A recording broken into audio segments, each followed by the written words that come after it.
Zvisi ndadzoka zvakare nenhau iri kunetsa kutakwa ndikuta kudai kumastreets. Vero vandikura nhema. Nhau yemufananidzo. Handisi kuti ndinoti chikwangwani kana chipiyaniso kana ndoti chonzi chi ichocho kana ndosi tachu yachoni. I don't know how they pronounce it. Asi mudhuri uyu waiswa uyu kuti kwanzi ndiwo Mbuya Nehanda wakonzera controversy. Right now everyone is speculating and concluding different things about statue iyo yacho yavaisa mudhuri uyu. Where this thing is, I'm not so sure kuti chiri kupi, chiri muno muHarare here kana kuti chiri which city, I don't know. Kana kuti ndoti chiri pakati peguta reHarare, I'm not so sure again. Asando sanje kuti kwaiswa mufananidzo vanhu vazhinji vari kubvunza kuti are you sure this is Mbuya Nehanda? Ndomubvunzo kutanga. Vamwe vakati why is it that Mbuya Nehanda vagaina weight? Vanhu vazhinji vari kudero nekuda kwei vanhu vadini parikuona kuti hatizivi kuti ndiani, ndasikatozivi kuti ndiMbuya Nehanda panguva yacho iyoyo, ndasikazii. Ndatozonyatsa kunotisa kuti vanhu vazhinji vari kuti ndiMbuya Nehanda ndimbanenge zvina kushata one kuda vadii munhu wakanyatsa kutora nguva yake. Just down hatidi jealousicity. No jealousicity or what. This person unogona kuumba zvinhu zvaakaumba zvacho ndizvo unogona.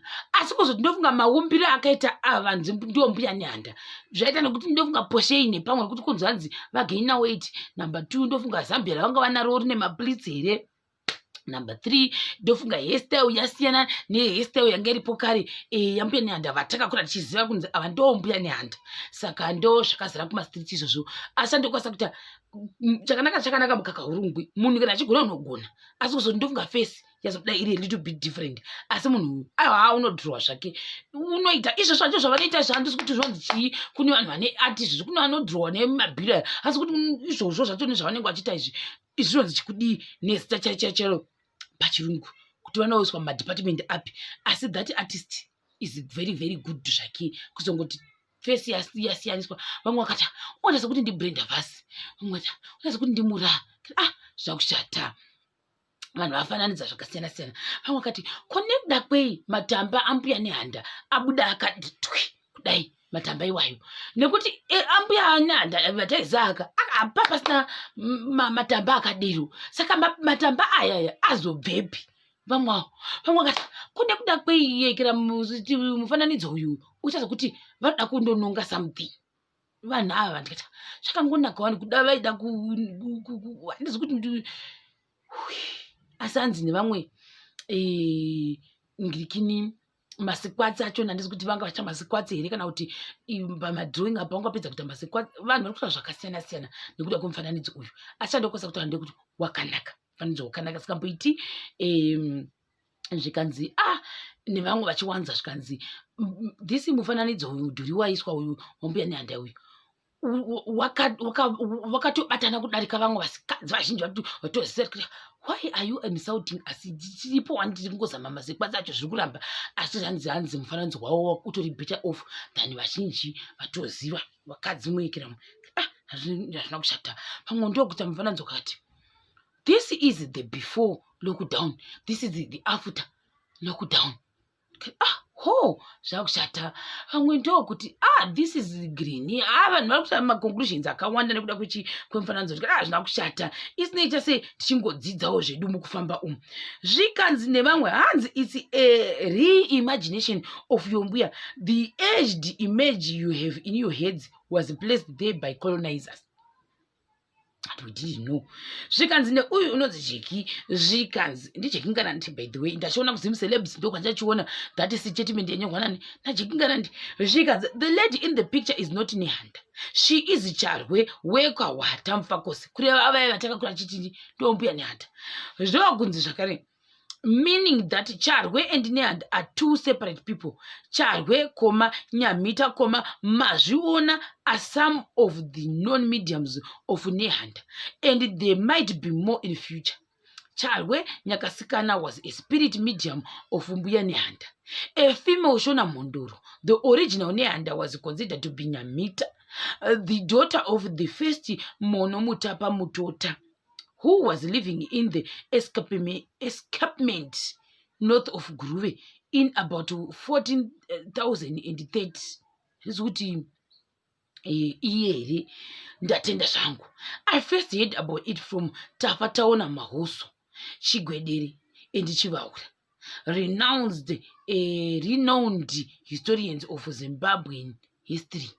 Ndiregerero kana chirungu chanetsa chinonetsa chirungu zvakare chinonetsa sikamboiti zvikanzi sijeki speaks hazvina kushata totenda zvakare tadzidza tasikazivi zvikana vanhu chiveza yako sitechu yani handi chaiyo hosiya ava yavo nevayavowo vamwe vanhu vadera zvikanzi nhai veduwe asi chii nhai vanhu avo zvikatongotamba tese zvakanaka nhai veduwe vamwewo vadera zvene vamwe well thank you because in history they are busy teaching us about people who treated us like a bunch of bamboos so we wouldn't know about these things vamwewo avo amwe ndokuti saka zvika so she's been doing squats vamwe zvikanzi ekera sejeki kuda kuzvisangwarisa sekunge ekera urisvikire here ndamwe kune kuda kwei uroda kuzama kungokuudzaiwo kukubatsirai kuti muzive kuti no zvamukutaura kana zvamukufunga imimi is totally different ndofunga hazvina kushata tinozvitenda zvakare zvikanzi nevamwe zvakare zvinobetsera kugadzira nyika here zvoye basa re wada kuti mudzimu yedu iite faiti nezvinhu zvisina basa rekuti oh, right. So anyone was considered whoever the spirit resided in. So if it changed, that person would be considered and named Nehanda. And apparently this one was the last known person the Nehanda spirit resided in. Vangu badira.